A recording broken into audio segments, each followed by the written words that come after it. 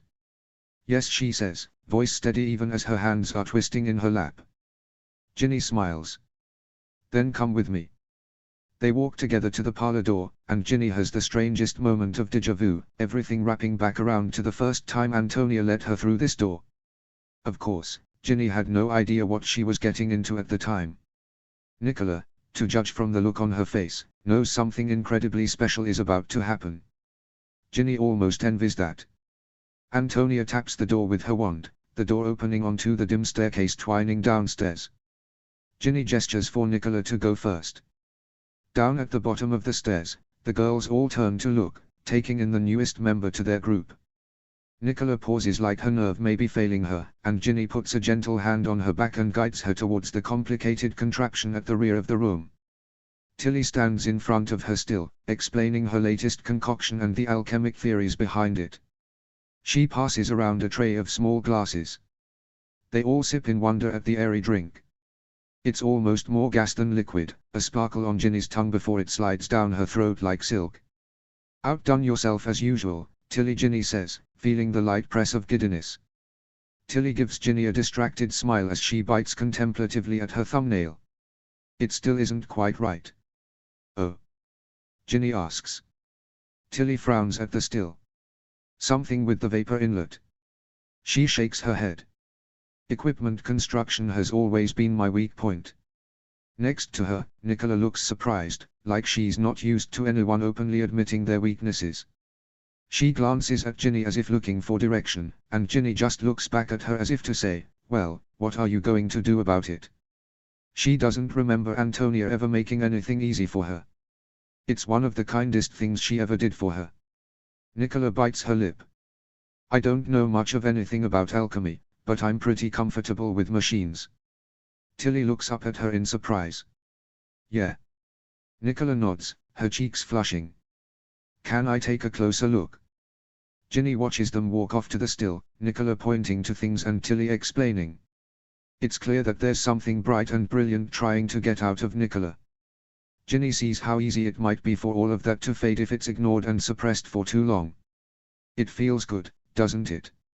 Antonia asks, stepping up next to Ginny. Ginny nods. She seems a natural fit. Antonia gives her a sharp look, but doesn't press. They walk over and find seats on a settee. I've been thinking about Smita, Ginny admits. Your friend, Antonia says. The quiet one who wants to be a Mediwitch. Ginny doesn't bother to be surprised that Antonia knows about that. She feels like there is very little that happens in this castle that Antonia doesn't know about. I was thinking about her being part of the parlor, Ginny says in a rush, feeling at once presumptuous and guilty for not having said anything earlier. Antonia doesn't seem offended, instead giving Ginny a long look. Do you think she needs it? Ginny blinks, her brain tripping a bit over what seems an obvious question. She thinks about Smita's passion, the people she has bending over backwards to help her make it a reality, Pomfrey, Hagrid, Snape, Slughorn, Sprout. A Mediwitch is a noble and difficult profession, but there's nothing strange about a girl wanting to be one. An ambition, yes, but not an unusual one. No, Ginny admits, slumping back in her seat. The only reason to bring Smita here is to make Ginny's own life easier, not hers. She sighs. Antonia touches her arm. Sometimes you just can't hold on to people, no matter how hard you try. Ginny nods. I think I'm finally beginning to get that, she says. Even if it's more tempting to just keep being petulant. Antonia laughs. I know exactly what you mean. Ginny peers over at her, something in her quickening. It suddenly feels like time to ask the one question she's always held back. Did you need it? Antonia's eyes widen. The parlor. Ginny nods. Antonia stares over at the other girls for a while. Desperately she admits, and for the first time, Ginny sees the shadow of it in her eyes, the doubt Antonia has lived with, has worked to conquer. Still works on. Ginny wraps her hand around Antonia's.